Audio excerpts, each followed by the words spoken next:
Hey, we all want small groups to be great. We want small groups to be great. If you're coaching leaders, you want those leaders to be great leaders. You want small groups to be successful. You want people to be glad they came. And eventually you might ask this question: how do we know if this thing is working? How do we know if it's worth it? How do we know if it's making a difference? We get this question all the time of, what do you choose to measure? Do you measure attendance? Do you measure homework completion? What are the things that you track to know, are groups working? So today, I just want to lean in a little bit to that tension and talk about how we think about measuring the success of small groups. Let me start with this. We don't measure attendance. Some churches have opted to measure group member attendance and how often they're showing up in group. We don't.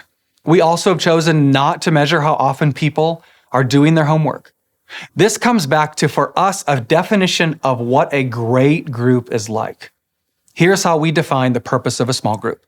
We want to create environments where people can pursue authentic community and spiritual growth. So we've chosen to measure things related to authentic community and spiritual growth. And here's what you know is that is really difficult to measure. How do you know if somebody's growing? How do you know if community is authentic?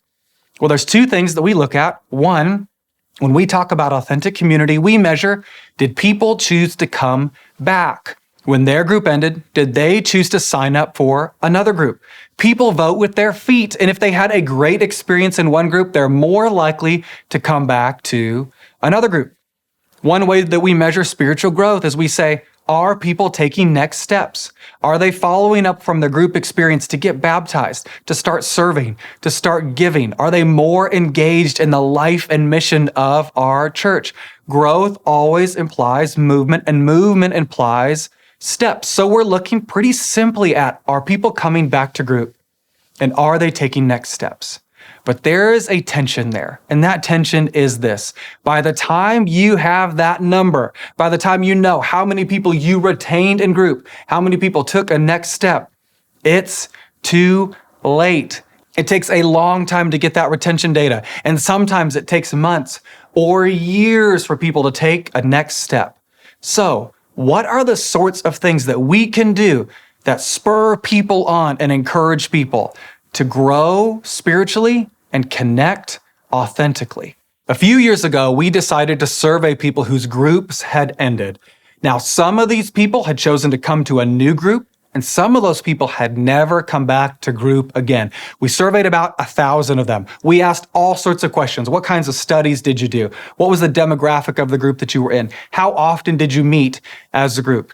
And what was fascinating is we found 3 predictors of a group that helps people choose to come back to community. 3 things that if we did them, if we prioritized them, we could predict that we were creating environments people wanted to come back to. 3 things that would create the type of environment that makes somebody want to take a next step and that makes somebody describe their group environment as authentic community. These are 3 things that every group leader can do. In fact, you could do them today. Here are the 3 things that leaders can do to create those kinds of environments. Number 1, eat together. Groups that ate together were more likely to have people in their group who came back to join another group. They were more likely to describe their group as a place where they felt authentic community was happening.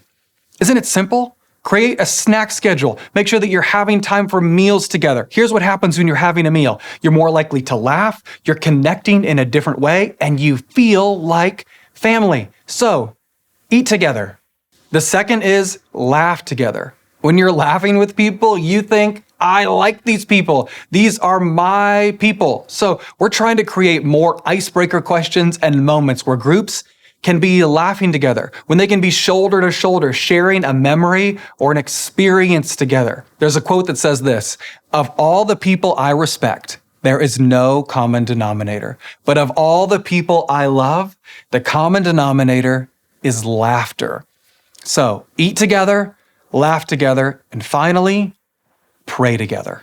Groups that pray together have a more authentic experience as they watch one another connecting with God, as they bring the things that aren't going well to their Heavenly Father, and then as they celebrate and thank God for what he is doing. Praying together creates an environment where we're cheering for one another, challenging one another, and supporting one another. So, if you're wondering what makes a group great, if you're wondering if group is worth it, here's how we measure that. Did people come back to group and did they take a next step? And here's how we help them take next steps and choose to come back to group. We create environments where people can eat together, where they're laughing together, and where they are praying together.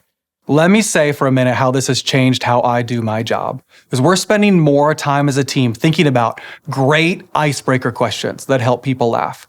We're highlighting not just recommended great book studies, but great restaurants for people to get to go eat together. We're encouraging just married groups to be able to bring their favorite appetizer to their group. And we're making sure we equip leaders really, really well to be able to pray together as they connect with their Heavenly Father. Thanks so much for how you're leading and for the questions you're asking. We believe group matters, and there's things that we can do to make sure people know that it matters and they take a next step.